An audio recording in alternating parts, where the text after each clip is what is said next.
Bom dia a todos vocês que estão ouvindo esta mensagem, essa palavra. Que você tenha aí uma manhã de paz, que essa mensagem venha falar com você e renovar o seu coração, em nome de Jesus. Você que ainda não é inscrito no canal, inscreva no canal, compartilhe essa mensagem com alguém, dá um joinha, um like aí quando você estiver ouvindo, que você me ajuda na evangelização. O YouTube também manda essa mensagem para outras pessoas. E ouça a mensagem até o final, que no final eu quero estar orando aí por sua vida e por sua casa, amém? O texto da Bíblia que eu quero ler com vocês hoje está ali em Provérbios, no capítulo 26, no versículo 12, está dizendo: Você conhece alguém que se julga sábio? Há mais esperança para o insensato do que para ele. Amém, amados? Esse texto aqui é um texto muito interessante para nossa reflexão, né? Alguém que se julga sábio, alguém que acha que é mais inteligente que as outras pessoas, que são melhores que as outras pessoas.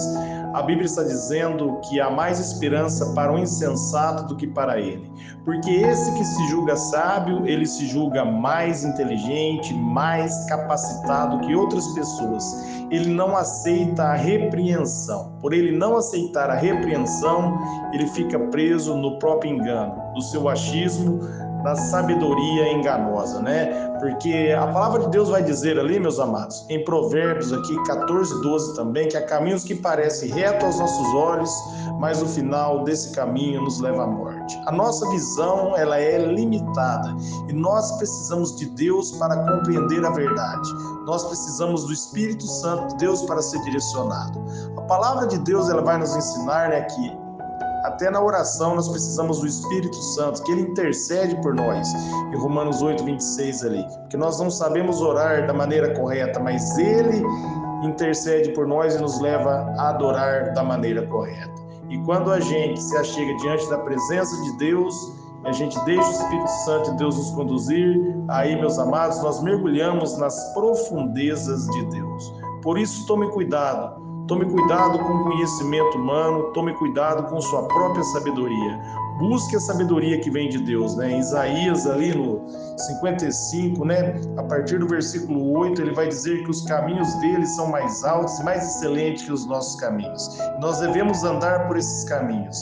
E nós andamos por esse caminho de excelência quando nós deixamos Deus nos conduzir, quando nós damos lugar ao Espírito Santo de Deus, quando nós deixamos o Espírito Santo assumir o controle do nosso coração. Isaías, ali no capítulo 5, no versículo 21, ele vai dizer: ai dos que são sábios aos seus próprios olhos, e inteligentes em sua própria opinião. Olha que profundo, porque aquele que é sábio aos seus próprios olhos, meus amados, ele acaba rejeitando a sabedoria de Deus, ele acha que ele é capaz por ele mesmo, sendo que toda capacidade vem do Senhor, toda capacidade vem de Deus.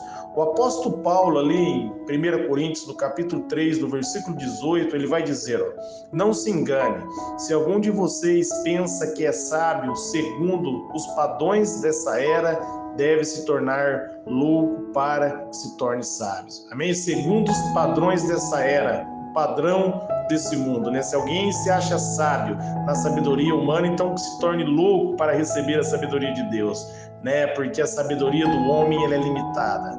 Ela é mais ou menos uma sabedoria enganosa, porque nós conseguimos ver, meus amados, somente o que está diante dos nossos olhos. Mas a sabedoria do Senhor, ela excede todo entendimento. Essa é a sabedoria verdadeira, né? Continuando no versículo 19, em 1 Coríntios, no capítulo 3, porque a sabedoria deste mundo é loucura aos olhos de Deus, pois está escrito: ele apanha o sábio na sua astúcia. Olha para você ver. Então a sabedoria desse mundo é loucura aos olhos do Senhor, porque aquilo que nós temos por sabedoria, na realidade, meus amados, é engano. E nós precisamos de Deus para, através do Espírito dele, nós enxergarmos através da luz da verdade, para nós darmos ouvido à verdade de Deus. Nós precisamos do Espírito Santo. Nós precisamos nos render à sabedoria dele e renunciar à sabedoria humana, né? Em 1 Pedro, ali no capítulo 2, no versículo 23, olha o que a palavra de Deus vai dizer, Quando insultado, não revida. Quando sofria, não fazia ameaças, mas entregava aquele que julga com justiça. Esse era o nosso Senhor. Quando ele era insultado, ele não falava a palavra com raiva, ele não fazia as ameaças, mas ele entregava tudo a Deus. Da mesma maneira, nós devemos entregar tudo nas mãos do Senhor, porque a verdadeira sabedoria pertence a Deus. Ele vai saber conduzir a situação, se nós dermos liberdade para Ele, se nós deixarmos Ele trabalhar, se nós não assumirmos o controle, mas se nós deixarmos Deus assumir o controle na nossa vida, aí, meus amados, nós vamos viver através da sabedoria verdadeira. Em 1 Timóteo, ali no capítulo 3, no versículo 2, olha o que a Bíblia está dizendo. É necessário, pois, que o bispo seja irrepreensível, marido de uma só mulher, sóbrio, prudente, respeitável, hospitaleiro e apto para ensinar. Não pode ser recém-convertido para que não se ensoberbeça e caia na mesma condenação que caiu o diabo. Amém? A pessoa que ela afirma na sua própria sabedoria e no seu próprio conhecimento, ela se torna uma pessoa soberba. Ela enche o coração dela de sabedoria humana e ela rejeita a sabedoria de Deus. Da mesma maneira, os fariseus, no momento que eles viram Jesus ministrar, pregar, eles não deram ouvido à palavra de Deus, era o próprio Deus encarnado. E eles não receberam Deus porque firmaram na sua própria sabedoria. Eles erraram feio porque firmaram na sabedoria da mente do homem. Porque nós lemos aí em Provérbios 14, 12 aqui, que há caminhos que parecem retos aos nossos olhos, mas o final desse caminho os levará à morte. Só Deus tem o caminho da vida.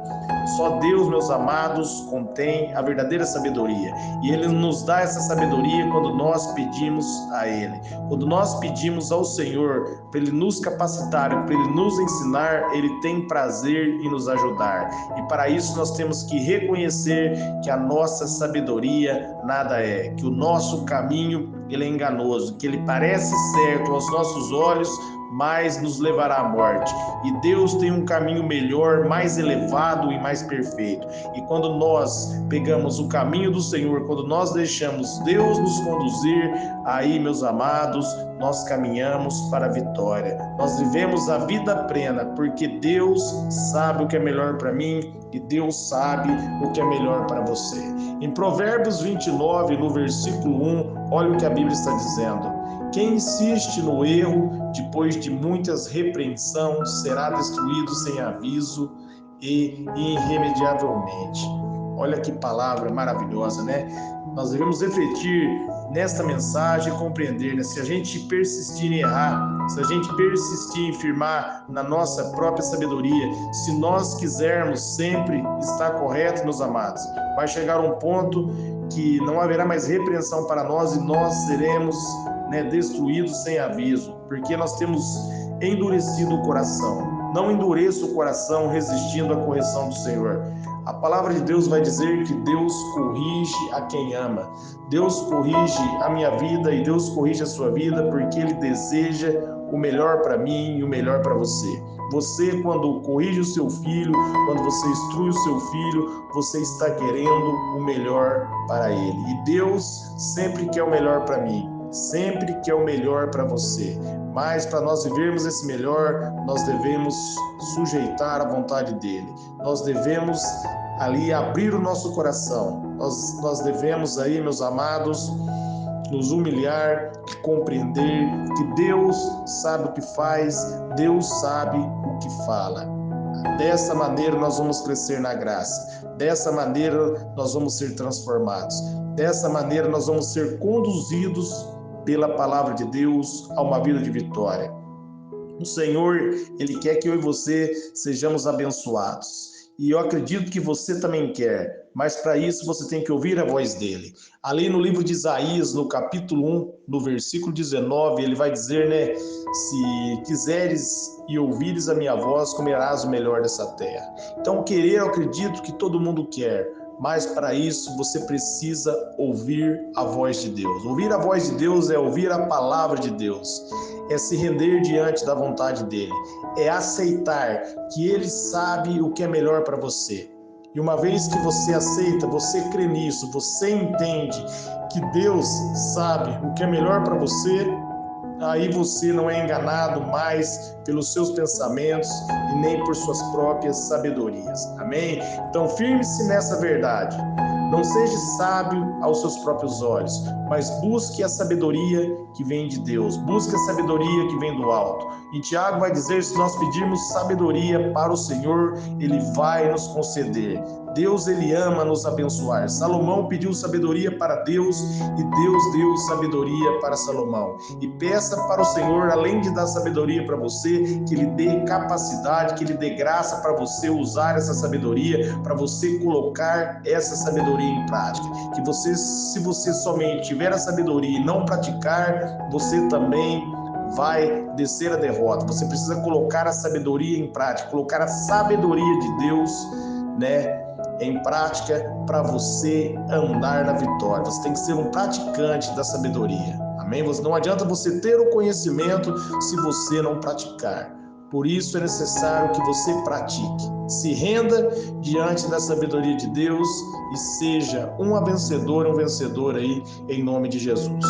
Eu quero orar por vocês agora. Pai, em nome de Jesus, eu oro por todos que estão ouvindo essa mensagem, essa palavra, que eles sejam renovados e alcançados pela sua sabedoria, que eles venham sujeitar ao ensino da tua palavra, que eles sejam transformados pelo poder do teu Espírito, que o teu Espírito venha conduzir cada um que está ouvindo esta mensagem, essa palavra, que eles sejam transformados, que eles sejam renovados, Pai, que a esperança dele, ó Pai querido Senhor, seja a tua presença, que o desejo do coração dos ouvintes seja em te conhecer. Eu oro e abençoo, não só os ouvintes, mas também todos os seus familiares, em nome de Jesus.